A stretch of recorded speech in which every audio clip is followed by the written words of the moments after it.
सभी को नमस्कार। मैं राकेश कुमार शर्मा, सहायकाचार्य हिंदी, राजकीय महाविद्यालय बहरोड, अलवर, राजस्थान, आपका एक बार पुनः अपने यूट्यूब चैनल पर स्वागत करता हूं। हमारा जो विषय चल रहा है वो है ध्रुव स्वामिनी नाटक जयशंकर प्रसाद जी का। जैसा कि आप मोबाइल स्क्रीन पर देख रहे हैं, ध्रुव स्वामिनी नाटक।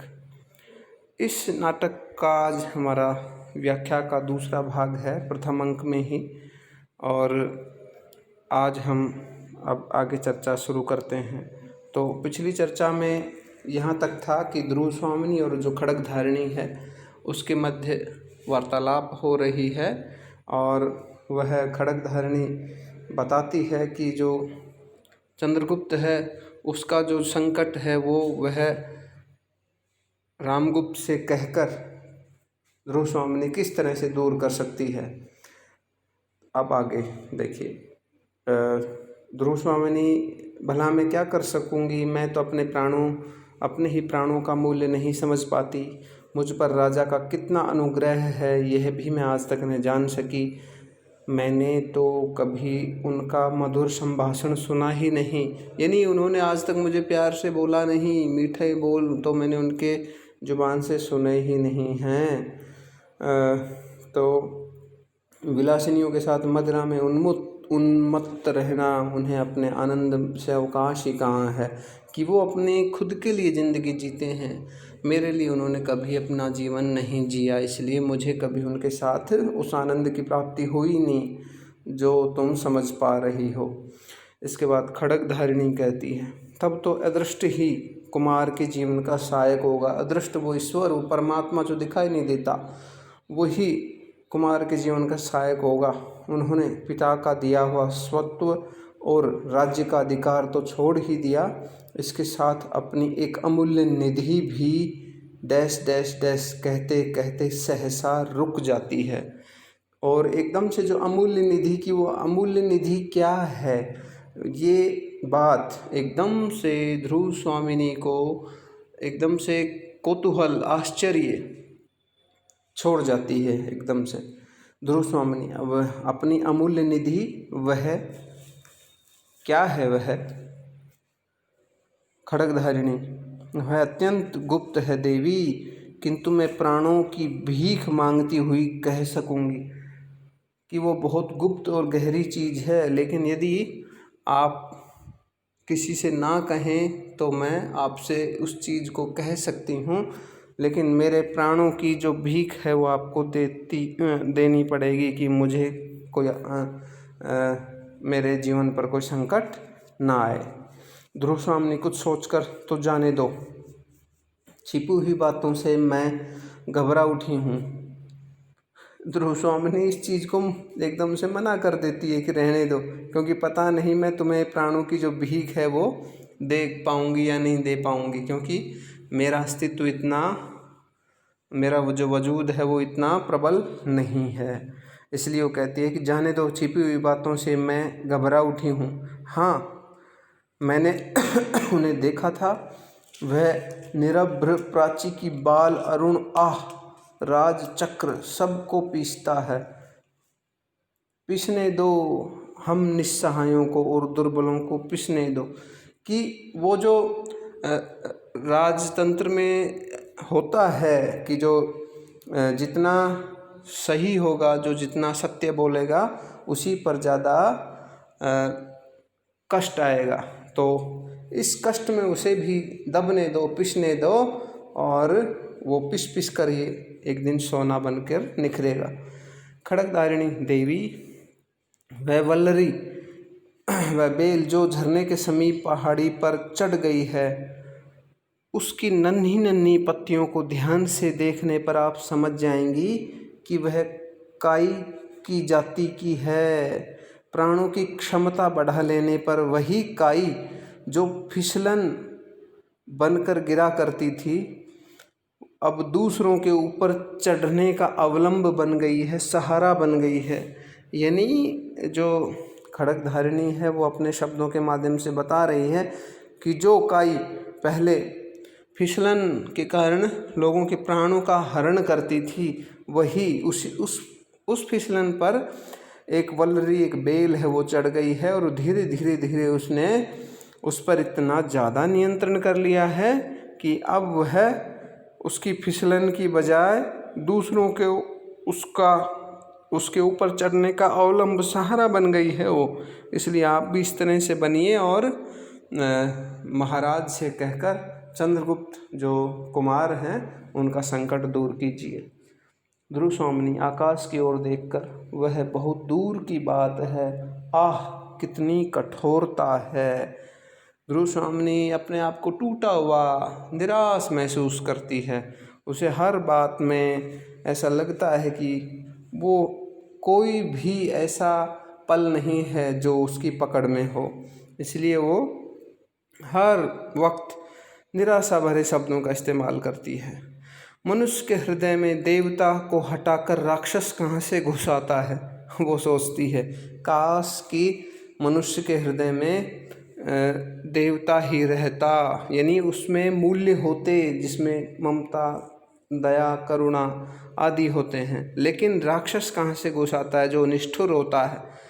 कुमार की स्निग्ध, सरल और सुंदर मूर्ति को देखकर कोई भी प्रेम से पुलकित हो सकता है, प्रफुल्लित हो सकता है, किंतु उन्हीं का भाई आश्चर्य वो कहती है कि एक तरफ वो उसका छोटा भाई चंद्रगुप्त है जो सुंदरता की प्रतिमूर्ति है, और उसी दूसरी तरफ उसका बड़ा भाई रामगुप्त है, वो मद्यपान करता है और केवल अपनी भोग विलास को पूरा करने का उसका काम है।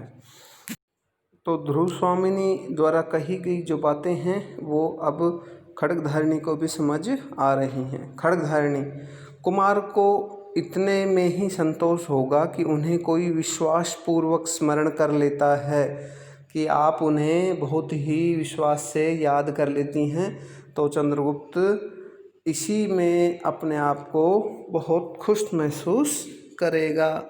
रही अभ्युदय की बात, उनके उत्थान की बात, सो तो उनको अपने बाहुबल और भाग्य पर ही विश्वास है कि वो अपने भाग्य को और बाहुबल को इस योग्य मानते हैं कि वो कभी ना कभी जरूर उनका अभ्युदय होगा। ध्रुव स्वामिनी, किंतु उन्हें कोई ऐसा साहस का काम नहीं करना चाहिए जिसमें उनकी परिस्थिति और भी भयानक हो जाए।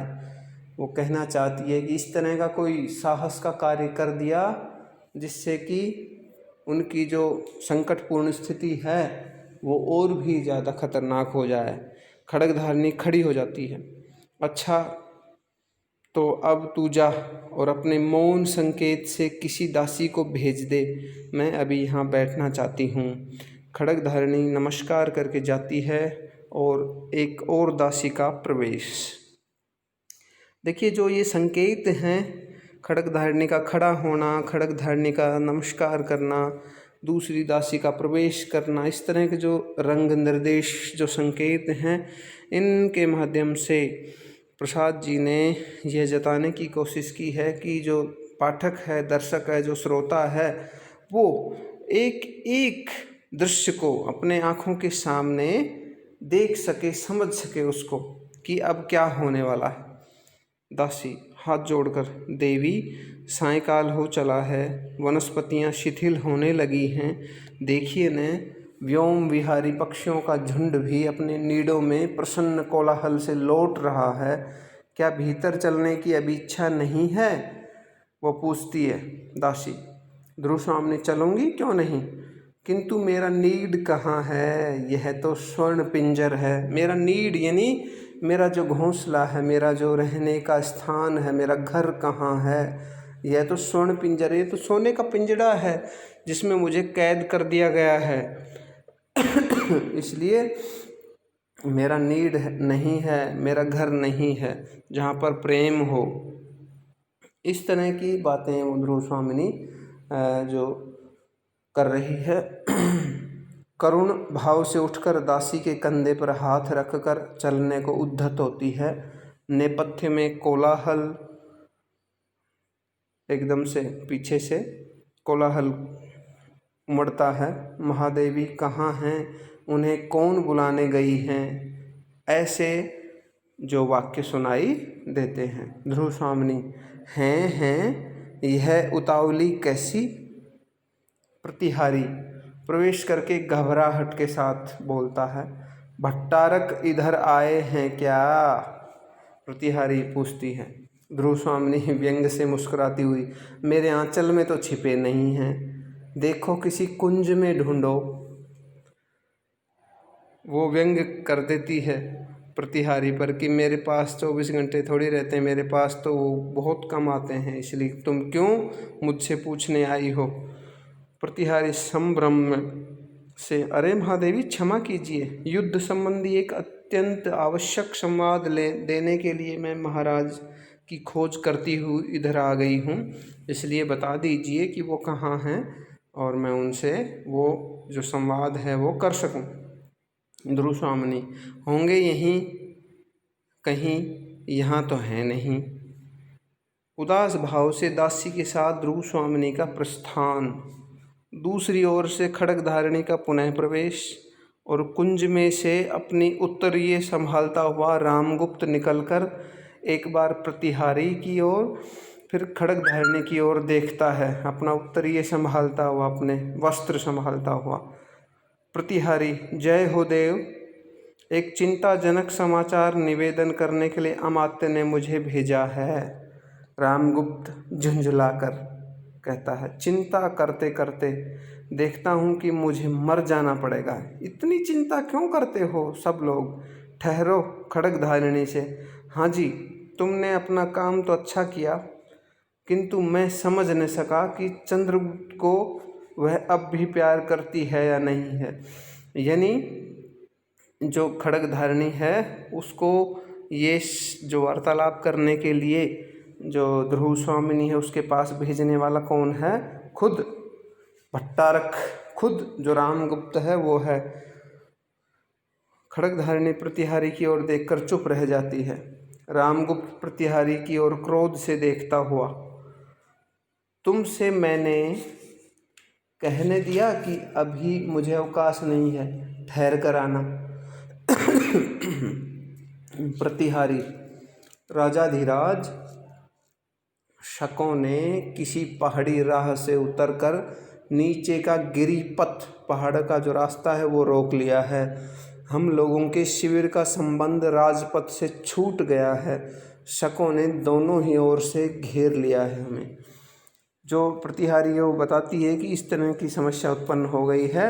जो शकराज है वो हम दूसरी तरफ से पहाड़ के रास्ते से उतर के और पूरा जो रास्ता है उसको उसने रोक लिया है और हम बहुत ही संकट में हैं, इसलिए हम दोनों तरफ से घिर चुके हैं। आप राजकाज की तरफ ध्यान दीजिए। रामगुप्त: दोनों ओर से घिर रहने में शिविर और भी सुरक्षित है। मूर्ख, चुप रह। खड्गधारिणी से: तो ध्रुव देवी, क्या मन ही मन चंद्रगुप्त को डैश डैश डैश है ना? मेरा संदेह ठीक। वह तो रामगुप्त वापस से खड्गधारिणी की बात पर ही अड़ा रहता है। उसे बिल्कुल भी परवाह नहीं है कि शकों ने हमारे राज्य को घेर लिया है। प्रतिहारी हाथ जोड़कर: अपराध क्षमा हो देव, अमात्य युद्ध परिषद में आपकी प्रतीक्षा कर रहे हैं। रामगुप्त हृदय पर हाथ रखकर: युद्ध तो यहाँ भी चल रहा है, देखता नहीं जगत की अनुपम सुंदरी मुझसे स्नेह नहीं करती और मैं हूँ इस देश का राजाधिराज, कि इतना सब कुछ होने के बावजूद जो मेरी पत्नी हो मुझे छोड़कर किसी दूसरे की तरफ खिंची चली जा रही है। इस तरह की बात वो कहता है। प्रतिहारी: महाराज, शकराज का संदेश लेकर एक दूत भी आया है। रामगुप्त कहता है: ओह, किंतु ध्रुव देवी, उसके मन में टीस है। कुछ सोचकर जो स्त्री दूसरे के शासन में रहकर और प्रेम किसी अन्य पुरुष से करती है उसमें एक गंभीर और व्यापक रस उद्वेलित रहता होगा कि वो सच में इस तरह से रह रही होगी कि उसको बस केवल और केवल दबाव, वरना एक पल नहीं लगता कि वह विद्रोह कर दे और अपने पति को त्याग के अपने प्रेमी के पास वो चली जाए। उसमें गंभीर और व्यापक रस उद्वेलित रहता होगा। वही तो नहीं जो चंद्रगुप्त से प्रेम करेगी, वह स्त्री न जाने कब चोट कर बैठे। यानी रामगुप्त के तो हृदय में, उसके दिमाग में ये बिल्कुल पक्का बैठ गया है कि अब कभी न कभी ध्रुवस्वामिनी जरूर कुछ न कुछ ऐसा करेगी जो रामगुप्त के लिए ठीक नहीं होगा और वो कभी भी इस तरह की चोट कर सकती है। भीतर भीतर न जाने कितने कुचक्र घूमने लगेंगे। खड्गधारिणी से सुना न, ध्रुव देवी से कह देना चाहिए कि वह मुझे और मुझसे ही प्यार करे, केवल महादेवी बन जाना ठीक नहीं है। यानी ध्रुव स्वामिनी को रामगुप्त उस खड्गधारिणी के माध्यम से कहलवाना चाहता है कि यदि तूने मेरे अलावा किसी अन्य से प्रेम जैसे शब्द का उच्चारण भी किया तो वो तेरे लिए ठीक नहीं होगा। तो इस तरह से ये जो व्याख्या भाग है आपका, ये ऐसे ही निरंतर जारी रहेगा। आज के व्याख्या भाग 2 का यहीं समापन करता हूँ। आप ऐसे ही YouTube वीडियो देखते रहिए और अपनी पाठ्य पुस्तक को भी सामने रखिए। बहुत बहुत धन्यवाद। जय हिंद।